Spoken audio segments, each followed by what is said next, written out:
Hey guys, Tatiana Ward here, aka BeatFaceHoney. Thanks so much for watching. There's only but so many looks that I could show you guys before I'm tapped out, and I've been tapped out for about 2 years. I'm beginning to think that I'm being redundant, but then I forget that there's somebody new every single time. So I hope that you guys are continuing to watch my videos because either you need to be reminded or because you're new and you just don't know. This look, however, is a rarity because I'm wearing blush. And I never friggin' wear blush because I hate myself in blush.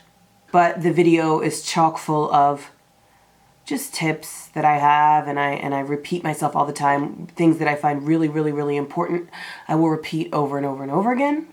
Every chance I get to teach you something is a blessing of mine. So, if you want to see this glittery look, you might learn something new in this video. So if you care to learn how I did it, then stay tuned.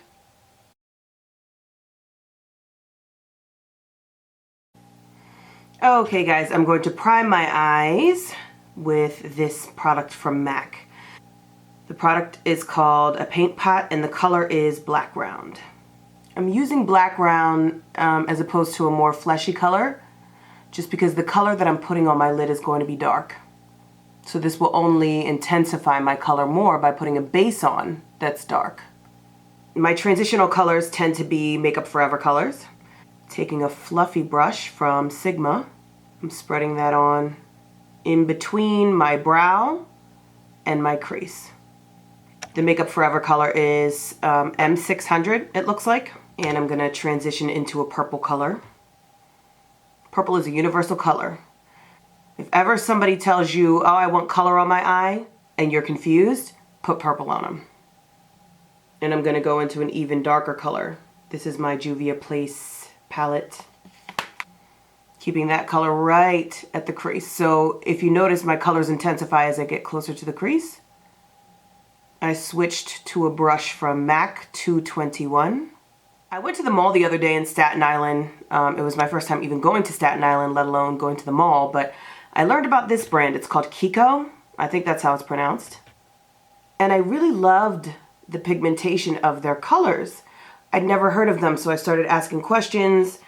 And apparently they're from Italy. I'm going to use the lightest color in this palette. It is 101 Color Fever. I'm using that as my highlight. And honestly, I bought this because it's hard to get good, solid colors for brown skin women. So I bought this with the brown skin woman in mind. But obviously, I'm not brown skin, but I could still use it and it looks super pretty. And of course, days later, after I purchased it, I got a call from Seven Streeter, who's an amazing singer who I love so much and I've been working with for years. And I was excited because I was like, this is exactly the kind of girl that I wanted to use this on. She's a brown skin girl.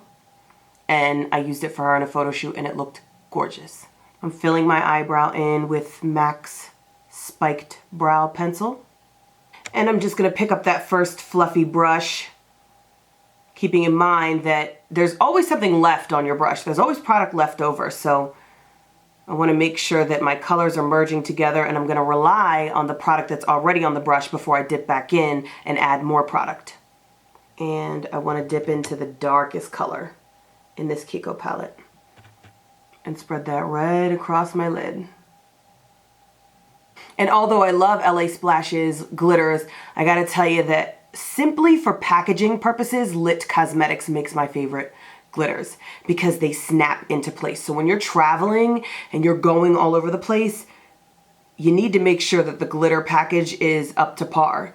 And Lit Cosmetics has the best packaging, which means that if I'm traveling, nothing's gonna bust open.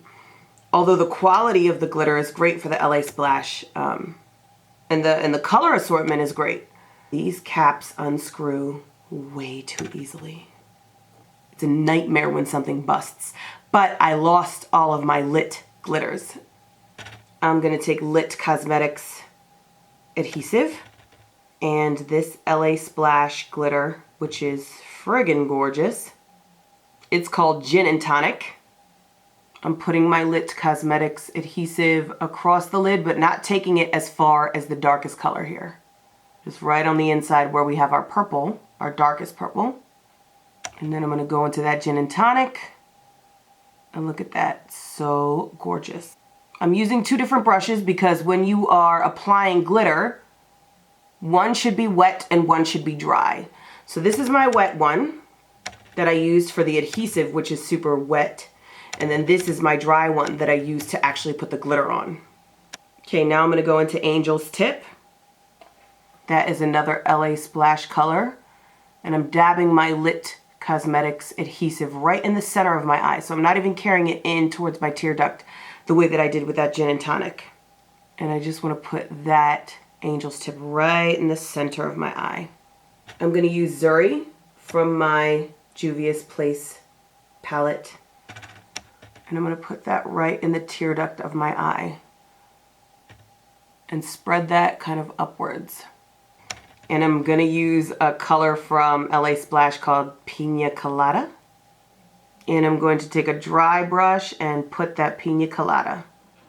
Crap, I started to put that on and realized I didn't even do the eyeshadow underneath. So let me backtrack. That Makeup Forever Eggplanty Purple. I'm going to connect into my mess here. And I could have done a lot better at cleaning up, but I knew that I was going to connect something underneath here. Going into that black. I'm joining that also. I made a mistake, just so we're clear. I made a mistake and I shouldn't have started to put on the concealer before I put on this under eye. So now I got to go back again, clean it up a little bit better. And I want to take that same Zuri color that we put on the inner eye and carry it right out here. And then applying with my dry brush that same color that we put right in here, Pina Colada. So see, don't go beating yourself up. There's always mistakes. I make mistakes all the time, but the difference between you and I is that I've learned from making all of my mistakes that anything can be fixed. I'm pressing out my concealer with a beauty blender, and I'm getting in somewhat close to my edge and just kind of cleaning it up. I'm gonna set under my eye with some translucent powder. And it's so important that you set with translucent powder because translucent powder is the only thing that really is gonna set the makeup. I'm going to use Inglot's number 77 gel liner. Putting that on the inside of my eye. Putting on a lash, my favorite lash, number 43.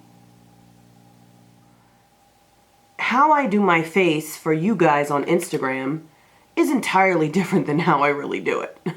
Naturally, because I'm getting old, I put down a sheet of foundation first, simply because I don't want you to see how old I'm getting.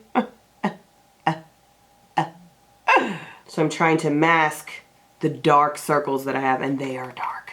But normally on anybody else's face, I'm starting with eyeshadow, I'm starting with brows, and then I put foundation on, and then I put concealer on, and then I put contour on, and then I put powder on.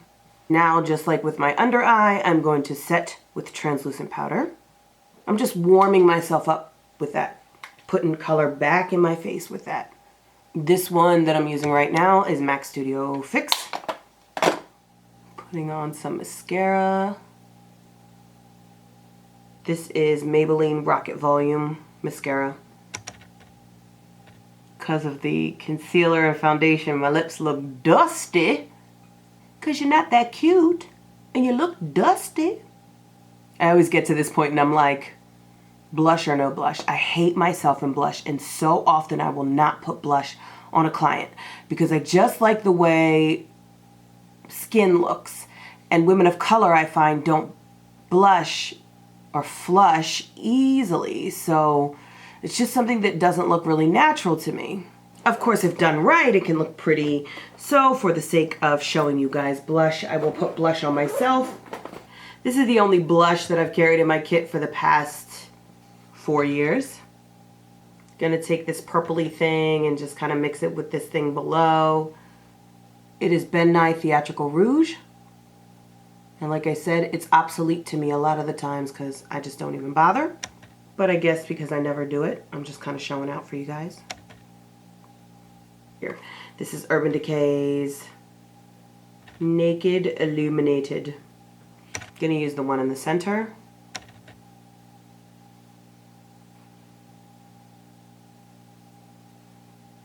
I didn't even really highlight my nose, but I could take a brush and just take a little bit of that highlight down the center of the nose.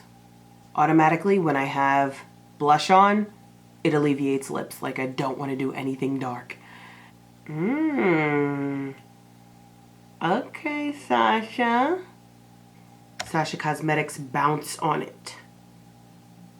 Trini Company. Big up to the Trini girls. I think I'm going to use a little Radiance by Melanie Mills. Just for a smidge of sheen.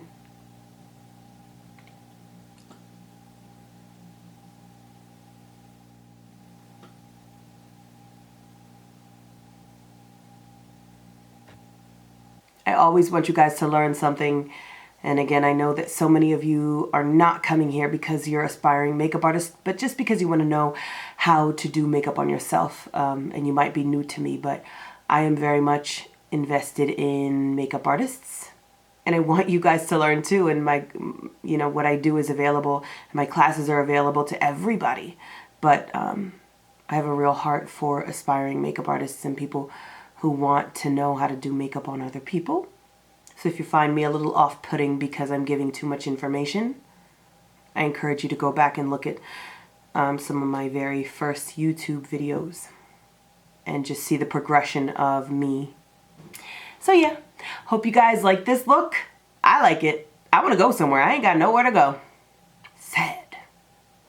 Thanks for watching, and I will see you right back here really soon. Bye.